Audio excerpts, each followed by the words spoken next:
ગુજરાત ભાજપના સંગઠનની જાહેરાત થઈ, જેમાં અનેક જૂના જોગીઓ ફરીથી એમણે સ્થાન મેળવી લીધું. પરંતુ કોંગ્રેસમાંથી પક્ષપલટો કરીને ભાજપમાં આવેલા નેતાઓને એવું હતું કે તેમને પણ સંગઠનમાં ક્યાંક સ્થાન મળી જશે. પરંતુ ભાજપ સંગઠને નવા, જૂના અને કોંગ્રેસમાંથી આવેલા તમામ કાર્યકર્તાઓને ચોંકાવી દીધા. કેવી રીતે? આવો જોઈએ.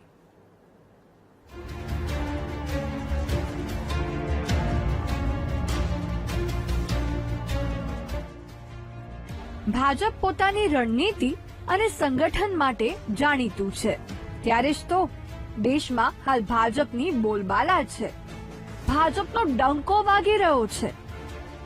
શનિવારે મોડી રાત્રે ભાજપ દ્વારા સંગઠનની જાહેરાત કરવામાં આવી, જેમાં અનેક લોકોના નામ સંગઠનમાં મહામંત્રી, ઉપપ્રમુખ અને મોરચાના પ્રમુખ તરીકે ચર્ચામાં આવ્યા. પરંતુ કોંગ્રેસમાંથી આવેલા એક પણ નેતાઓના નામનો સંગઠનમાં સમાવેશ ન થયો. સંગઠનના હોદ્દેદારોની વાત કરવામાં આવે તો માત્ર ભાજપ અને આરએસએસનું બેકગ્રાઉન્ડ ધરાવતા નેતાઓને સ્થાન અપાયું, જેથી કોંગ્રેસમાંથી ભાજપમાં આવેલા નેતાઓમાં ચિંતાનું મોજું ફરી વળ્યું.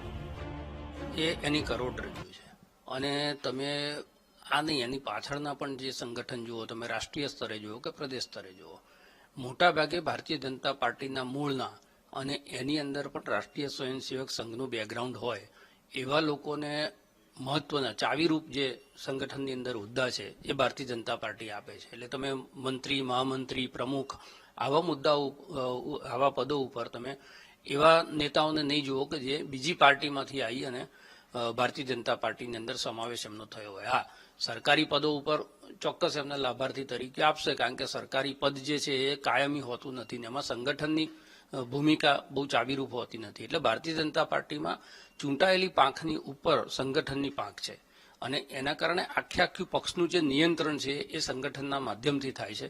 એટલે પક્ષનું નિયંત્રણ બીજા કોઈ વિચારધારામાંથી આવેલા લોકોને આપવું એ ભારતીય જનતા પાર્ટીની પ્રણાલી રહી નથી. સંગઠનમાં કોંગી છાપ ધરાવતા નેતાઓને મુકાયા પડતા. શું સ્થાનિક સ્વરાજ્યની ચૂંટણીમાં મળશે કોઈ રોલ? હાલ તો કોંગ્રેસમાંથી જેટલા પણ નેતાઓ પક્ષપલટો કરીને ભાજપમાં જોડાયા છે તે તમામ નેતાઓ આ મૂંઝવણમાં છે, કારણ કે સ્થાનિક સ્વરાજ્યની ચૂંટણીઓ પણ ખૂબ નજીક છે. સંગઠનમાં તો કોંગી છાપ ધરાવતા નેતા કાર્યકર્તાઓને પડતા મુકાયા છે, પરંતુ હજુ પણ ક્યાંક સ્થાનિક સ્વરાજ્યની ચૂંટણીમાં કોઈ જવાબદારી મળશે તેવી આશા રાખીને નેતાઓ બેઠા છે. બીજેપી સંગઠનની સત્તાવાર જાહેરાત થઈ ચૂકી છે. જગદીશ વિશ્વકર્માની નવી ટીમ અત્યારે ચાર્જ પણ સંભાળી લીધો છે અને કામકાજની પણ શરૂઆત કરી દીધી છે. ત્યારે વાત કરવામાં આવે તો કોંગ્રેસમાંથી ભાજપમાં પ્રવેશેલા નેતાઓ હાલમાં ચિંતામાં છે અને કમલમના આટાફેરા પણ કરી રહ્યા છે. ત્યારે હવે આગામી દિવસોમાં અને આગામી સમયમાં સ્થાનિક સ્વરાજની ચૂંટણી અને અન્ય સંગઠનની કામગીરીમાં કોંગ્રેસમાંથી ભાજપમાં આવેલા નેતાઓનો શું રોલ રહેશે તે જોવું રહ્યું. કેમેરામેન અજય પટેલ સાથે પાર્થ જાની, વીટીવી ન્યૂઝ, અમદાવાદ.